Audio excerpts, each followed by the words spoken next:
On this edition of the Pro Wrestling Show, we're going to talk about what's going on with the WWE, with everything with Raw, SmackDown, and if WWE doing an interpromotional brand pay-per-views going forward at the WrestleMania.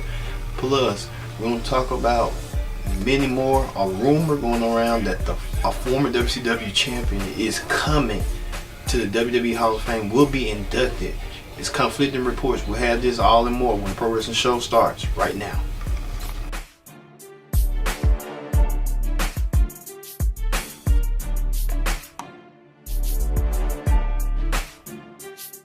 Hey everyone, welcome to the Pro Wrestling Show. I'm your host, Kenny Dix, as always, here on this Saturday, February the 8th, the 17th. Yeah, February 17th, 2018. Glad you can join us here on the Pro Wrestling Show. Let's get started with the Raw Ring Report. On the Raw Ring Report this week, man, the show starts with John Cena. I guess every show had to start with John Cena. You're the top babyface in WWE, you get top billing. Cena talks about he wants to go and headline WrestleMania, and he mentioned something about it can bring the dead back for WrestleMania. So there might be an indication that Cena might wrestle The Undertaker, but we have to look as weeks progress and heads. But The Miz comes out with his entourage to confront Cena, and Cena says this: since you and me, Miz, are in the match at Mania, not at Mania, but Elimination Chamber, how about me and you compete to see who will be the first one to start the match? So Miz obliged and says, okay, we're on with it. So when The Miz and John Cena had their match, you can tell it was like epic, like yeah! Like that epic. So it was a good, highly contested match, highly contested battle, but at the end, John Cena prevails and he wins, and The Miz is the loser, and The Miz must start the Elimination Chamber match first. But things will get historic as we continue on.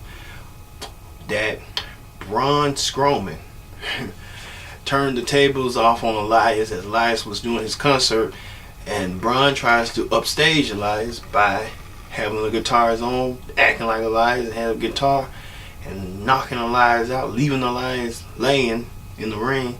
So that's an interesting dynamic.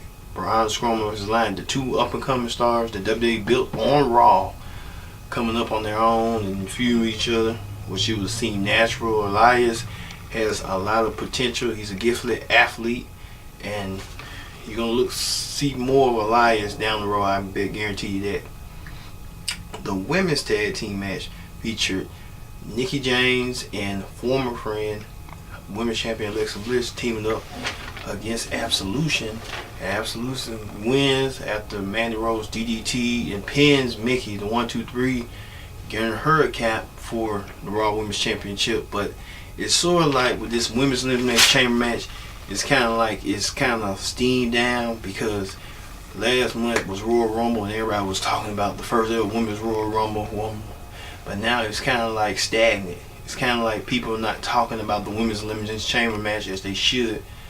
And you know, hey, who knows? Everybody's talking more about this women's match where Bayley took on Sasha Banks in Bayley's hometown, and Bayley couldn't get the win in her own home. I think Bayley did win in her hometown. Yeah, she did. She did win over Sasha Banks.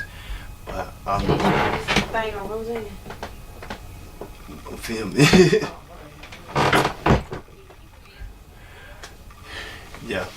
So Bayley kind of like wins, and Bayley earned I wish they would have had a stipulation match for that, with Bayley kind of like win against Sasha, winner enters the chamber match first, or some stipulation for the chamber. But in the instance, you know, things happen for a reason. So Bayley they both got attacked by Nia Jax. Nia Jax tries to cause that friction and says that she's not scared. She's going to end Oscar Street, and she will do so at Elimination Chamber. Only time will tell on that matter. And they did a nice video package highlighting the history of Asuka when she's her origins started in the company and what she is today. And we'll see on that. When on a further note, Asuka still has not yet named what she's gonna do yet. It's looks like they're saying it's gonna be a triple threat match, but then again, Asuka can go around and change her mind and say, I want to go SmackDown challenge Charlotte. So it's kind of like conflicting reports on there. And finally, it was a second chance match where Seth Rollins asked Kurt Angle to put himself in the match because he wanted to be a part of WrestleMania. And Kurt Angle asked the fans, and the fans obliged and said, yep, put him in the match. And it turned to be a fatal five-way match.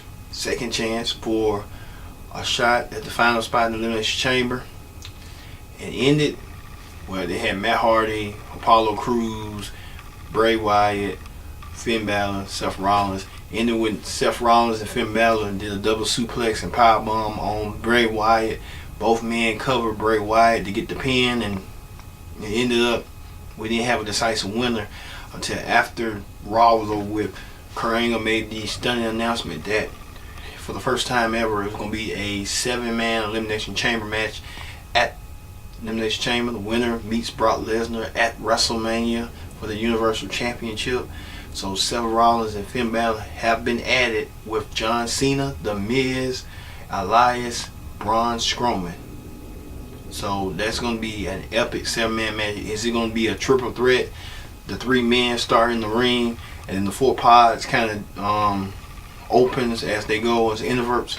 So we'll find out Elimination Chamber coming up next Sunday. But that ends the Raw Ring Report. Let's move over to the SmackDown Ring Report. Right on the SmackDown Ring Report is a lot of multi-man matches going around. Who's, like on both shows, who's leading towards WrestleMania. And it was evident that we kind of found out that Baron Corbin and Dolph Ziggler were going to be competing in a match. And whoever won that match would be entered into the championship match, making a fatal 4-way. So that didn't turn so well for Sami Zayn and Kevin Owens, who felt like they should be in the championship match, not somebody else. But they and AJ Styles, which at Royal Rumble they had that, and it didn't turn out so well for them. But yeah, they attacked both of their threats and left them out of land until Shane McMahon made the call and said, hey, Baron Corbin goes one-on-one against Kevin Owens, and Baron Corbin wins, it's a fatal 4-way. If Dolph Ziggler goes one-on-one against Sami Zayn, then it's a fatal 5-way. So both men didn't fight what they wanted to fight each other, but they fought the guys that felt like they was threats. Well, Dolph Ziggler won his match over Sami Zayn, and Baron Corbin won his match over Kevin Owens, thus making it a fatal 5-way at Fastlane coming up next month in March for the WWE Championship against AJ Styles, Kevin Owens, and Sami Zayn. Add Baron Corbin and Dolph Ziggler in that match, that mix. Also, Bobby Roode came out. We thought Bobby Roode was going to have his U.S. Open Challenge to continue the legacy of John Cena left behind. And out of nowhere, Randy Orton stepped up and won the fight. Bobby Roode, and Bobby Roode accepted the challenge. And all of a sudden, Jinder Mahal comes out and is trying to stake his claim that he hasn't got a proper rematch after Bobby Roode defeated him for the U.S. title in the U.S. Finals in an impromptu match. And you know what happened? Chaos ensued as Jinder Mahal, Bobby Roode, and Randy Orton just beating each other up. Now that could have been a WWE Championship match, to be honest with you, to be straight up honest. Hey, it's for the U.S. title. If I was running the company, I was thinking putting them 3 guys, it'd be a world title match. Bare none whatsoever. But Jinder Mahal got the best of both of them, leaving them both laying in the Colossus. And be interesting to see how this progress on with these 3 men fighting for the U.S. Championship. We might see this at Fastlane, and we finally might see the Randy Orton versus Bobby Roode match at WrestleMania. They might build it up from there. But they always leave Jinder off on the side. And speaking of tag teams, the New Day went against Shelton Benjamin and Chad Gable And Gibbons and Gable called them out saying they're not serious wrestlers, tag team wrestlers, but the New Day forgot to mention to them that they are the longest reigning tag team champions in WWE history.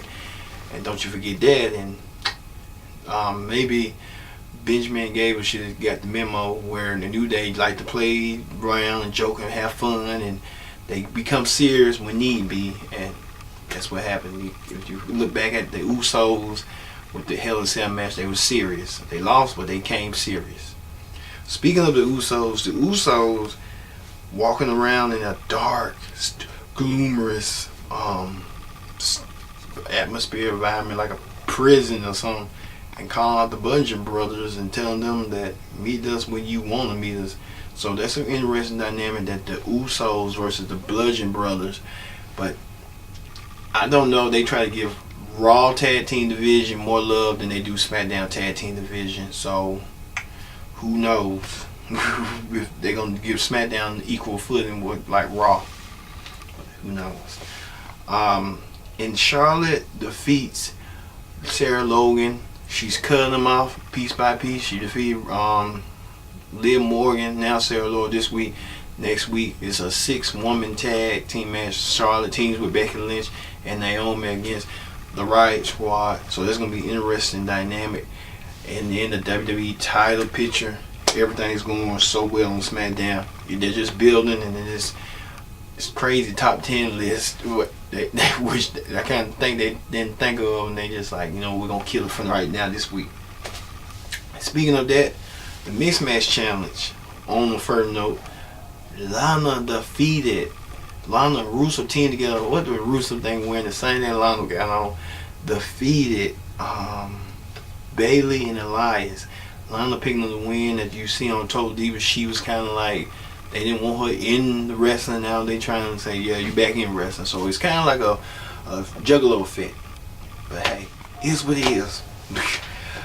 Well, that ends the SmackDown Ring Report. When we return, we're going to have the Impact Ring Report and Hot Topics. On Hot Topics, we're going to talk about everything that's going on in WWE. It's featuring several releases, Interpromotional PPVs returning to its prominence, and many more. This is Pro Wrestling Show. You don't want to miss it. Stay tuned. We'll be right back.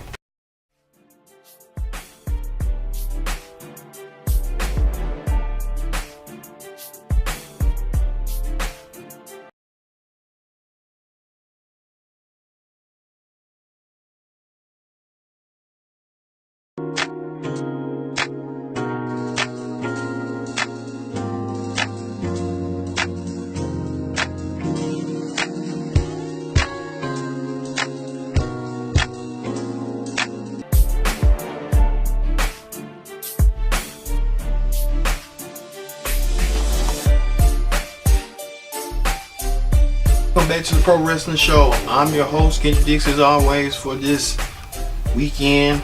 Glad you can join us here on the Pro Wrestling Show. Let's get to the story this week. Man, have you heard the reports? Man, when I first read it, I had to look at it twice. There are reports, conflicting reports, according to PW1 online, that Jeff Jarrett could be a WWE Hall of Famer. Is this true? Now, this is the same Jeff Jarrett that went against WWE in the early 2000s and formed his own company into Impact Wrestling, and now WWE might consider having Jarrett as a Hall of Famer. There's been a lot of conflicting reports in and outside WWE. Could Jarrett be a possible inductee? So who knows if Jeff Jarrett can, put water on the bridge and make a WWE comeback as a Hall of Famer. That'd be crazy important, because Jarrett won the Tag Team Championship and the Intercontinental Championship. But Jarrett was famously known when he finally left WWE. He put the belt over to China, but it was a lot of controversy over that because Jarrett didn't wanted to hold up the WWE for some more money before he left. So there are conflicting reports on there, but we'll keep you posted on that. WWE may consider doing the interpromotional pay-per-views after WrestleMania, starting forward with Backlash. So this means that gonna be Raw and SmackDown presentations instead of just a Raw exclusive pay-per-view and a SmackDown exclusive pay-per-view, because of low ticket sales and low ratings and social media metrics. So is this a formula that might work for WWE, or this might bite him in the butt? We have to find out and see. Speaking of that, WWE with the pay-per-views, they want to consider Backlash to be a draft pay-per-view where it's be a superstars change, where superstars from Raw go to SmackDown, superstars from SmackDown go to Raw. Who knows? It might get them like a fresh start in their careers again. Cause Sasha Banks go to SmackDown and resurrect her career. Could who on SmackDown, like Randy Orton, go to Raw? The possibilities are endless. So who knows? But would it affect that? Who knows? Speaking of what happened this week, Rich Swann and WWE agreed mutually to part ways. So Rich Swann requested his release, and now Rich Swann back out there after serious assault, serious claims that he was in a domestic violence situation with his wife after he had kidnapped her and violently abused her. So WWE, they mentioned that in the press conference between Triple H and Stephanie, which would WWE, ever bring back Rich Swann? Swann said no. Stephanie said it depends on how the case be, and it looks like they made their final verdict, and that's what happened. So they wish him the best in his future there. Rich Swann, he seemed like he's a dancing guy, talented guy. Now I wouldn't be surprised he go to independent series. If I was running a promotion like Ring of Honor or Impact, I would get him immediately. You see now, this new promotion, it's the new NWA, the oldest promotion in the game. The NWA has resurrected and brought James Ellsworth, the recently departed JL, for WWE, and he challenged Magnus for their world title on a losing effort. But who knows? Opportunities out there outside WWE. You never know. Never know. But speaking of that, Emma, who goes by now Tennille Dashwood as her real name, made her debut in Ring of Honor, competing for their women's championship in the Ring of Honor tournament to crown new women's champion. So big things are happening in outside WWE. If you feel miserable or they don't know what to do with you, those players, Impact and WWE. Impact and Ring of Honor, I'm gonna say, not WWE. Okay. Impact wants to do is host his first pay-per-view called Redemption for the brand year. So Impact doing Redemption is returning to Orlando in some tent arena. I don't know how they're gonna do it, but we'll just have to wait and see how this all goes. Ric Flair, and finally Ric Flair sells a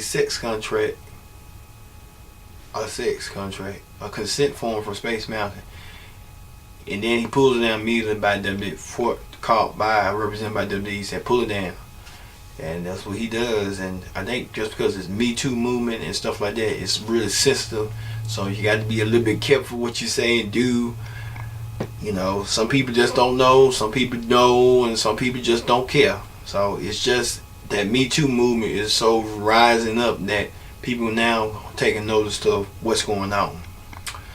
Alright, that ends Hot Topics. Let's move over to the Impact Ring Report. Impact started off with a bang. Impact, we saw the debut of Brian Cage. Finally. Brian Cage, if I was running Impact Wrestling, I told on this show before, I would get Brian Cage. Brian Cage looks like he's a tough steak, a tough hombre. He's been in Lucha Underground. He knows the Lucha Mexican experience, and then he brings it to America. He's like a heavyweight. He's like a cruiserweight, but moves like basically he's a heavyweight, moves like a cruiserweight. My partake. He's gonna be a major star in Impact if they just push him right, like they do EC3 and everybody else who just love. Now I hope the stars that left Impact to go WWE kind of like looking at it like, man. But, you know, EC3, who Mike Bennett. We haven't seen Mike Bennett since this past summer when he debuted, and it's like Mike Bennett just staying on for dear life. He gonna get, I don't know. We'll find out how this progress, but I don't think he's gonna be in WWE too long. So who knows? Aries returns and teams up and wins the tag team match with EC3 over Johnny Impact and Matt Sydal. Now, interesting footnote that EC3 lost his title to Matt Sydal. Now EC3 focuses on being the world champion, and he goes against Johnny Impact. The winner meets Austin Aries, whoever the champion may be, at Crossroads. Austin Aries or Eli Drake, we get down to here. Allie finds out who her secret admirer is, and it turns out to be Laura Van Ness.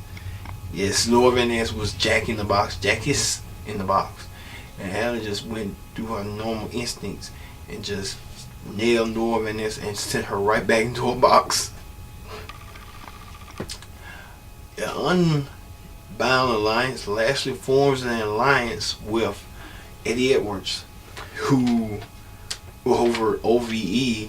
So next week, these two former rivals who compete for the world title team up about OVE. Also, Eddie Edwards signed a deal with Impact. So Eddie Edwards know that he don't want to go WWE. He wants to stay in Impact, be homegrown talent. He started in Ring On. He's in the phase of his career in Impact. Who knows? He might go to WWE down the road, or he might be content staying in Impact because he knows he's gonna get pushed the right way he should. And I was running that company, I would push you, Eddie, to being like a secondary champion, gradually grooming you to become the world champion, like how WWE did with Bret Hart.